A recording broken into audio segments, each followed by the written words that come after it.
Chapter 13. And it came to pass after this, that Absalom the son of David had a fair sister, whose name was Tamar. And Amnon the son of David loved her. And Amnon was so vexed, that he fell sick for his sister Tamar, for she was a virgin, and Amnon thought it hard for him to do anything to her. But Amnon had a friend, whose name was Jonadab, the son of Shimeah, David's brother. And Jonadab was a very subtle man. And he said unto him, Why art thou, being the king's son, lean from day to day? Wilt thou not tell me? And Amnon said unto him, I love Tamar, my brother Absalom's sister. And Jonadab said unto him, Lay thee down on thy bed, and make thyself sick. And when thy father cometh to see thee, say unto him, I pray thee, let my sister Tamar come, and give me meat, and dress the meat in my sight, that I may see it, and eat it at her hand. So Amnon lay down, and made himself sick. And when the king was come to see him, Amnon said unto the king, I pray thee, let Tamar my sister come, and make me a couple of cakes in my sight, that I may eat at her hand. Then David sent home to Tamar, saying, Go now to thy brother Amnon's house, and dress him meat. So Tamar went to her brother Amnon's house, and he was laid down. And she took flour, and kneaded it, and made cakes in his sight, and did bake the cakes. And she took a pan, and poured them out before him, but he refused to eat. And Amnon said, Have out all men from me. And they went out every man from him. And Amnon said unto Tamar, Bring the meat into the chamber, that I may eat of thine hand. And Tamar took the cakes which she had made, and brought them into the chamber to Amnon her brother. And when she had brought them unto him to eat, he took hold of her, and said unto her, Come lie with me, my sister. And she answered him, Nay, my brother, do not force me, for no such thing ought to be done in Israel. Do not thou this folly.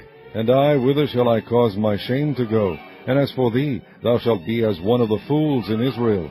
Now therefore, I pray thee, speak unto the king, for he will not withhold me from thee. Howbeit he would not hearken unto her voice, but being stronger than she, forced her, and lay with her. Then Amnon hated her exceedingly, so that the hatred wherewith he hated her was greater than the love wherewith he had loved her. And Amnon said unto her, Arise, be gone. And she said unto him, There is no cause. This evil in sending me away is greater than the other that thou didst unto me.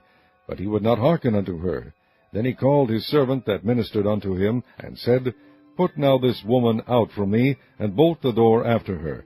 And she had a garment of divers colors upon her. For with such robes were the king's daughters that were virgins apparelled. Then his servant brought her out, and bolted the door after her. And Tamar put ashes on her head, and rent her garment of divers colors that was on her, and laid her hand on her head, and went on crying. And Absalom her brother said unto her, Hath Amnon thy brother been with thee? But hold now thy peace, my sister. He is thy brother. Regard not this thing. So Tamar remained desolate in her brother Absalom's house. But when King David heard of all these things, he was very wroth. And Absalom spake unto his brother Amnon neither good nor bad, for Absalom hated Amnon, because he had forced his sister Tamar.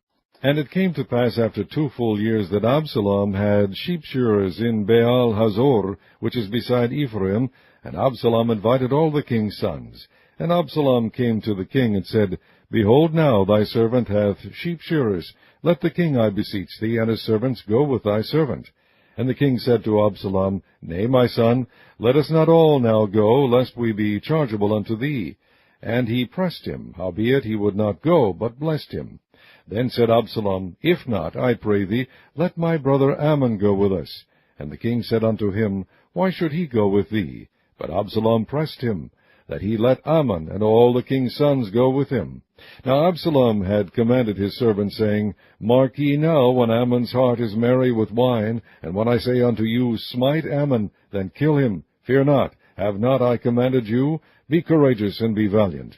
And the servants of Absalom did unto Ammon as Absalom had commanded.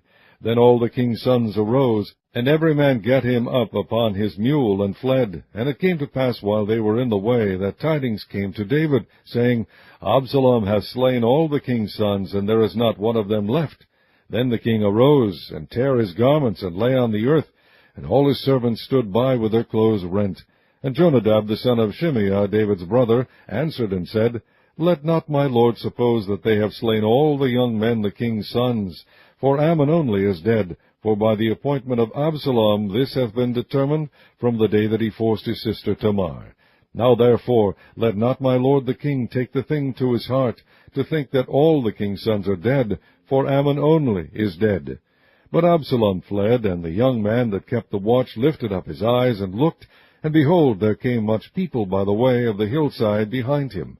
And Jonadab said unto the king, Behold, the king's sons come, as thy servant said, so it is. And it came to pass, as soon as he had made an end of speaking, that, behold, the king's sons came, and lifted up their voice, and wept. And the king also and all his servants wept very sore. But Absalom fled, and went to Talmai, the son of Ammihud, king of Geshur. And David mourned for his son every day. So Absalom fled, and went to Geshur, and was there 3 years. And the soul of King David longed to go forth unto Absalom, for he was comforted concerning Ammon, seeing he was dead.